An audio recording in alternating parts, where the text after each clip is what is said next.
Dans un saladier, je mélange le sucre glace, la farine et le beurre à température ambiante.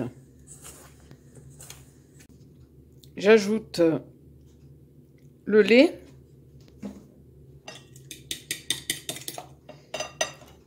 la moitié d'un œuf battu,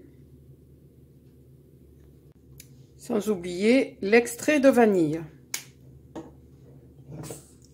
Et je mélange le tout jusqu'à obtenir une pâte homogène. Cette boule de pâte, je la filme et je la place au réfrigérateur 1 heure. Puis je passe à la réalisation de ma pâte cacao. Pour la pâte cacao, je procède de la même façon. Je mélange le beurre, la farine, le sucre glace. J'ajoute l'extrait de vanille, le lait,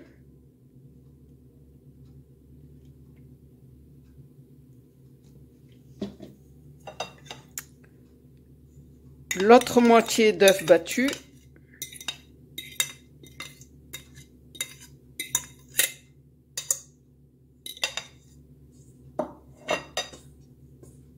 et je mélange.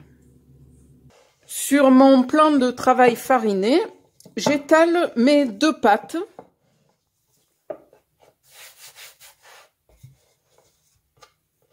Sur une épaisseur d'environ 3 mm.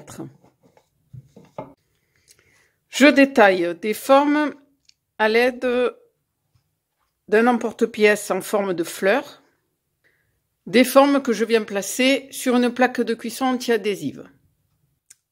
Je procède de même avec la pâte au cacao, je l'étale, puis à l'aide d'emporte-pièce, je découpe des formes de larmes.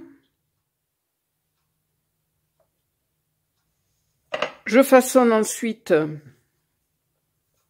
des petites boules.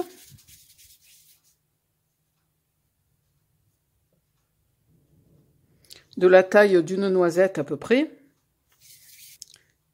J'aplatis avec le pouce une boule sur les 3. Puis, je procède au montage.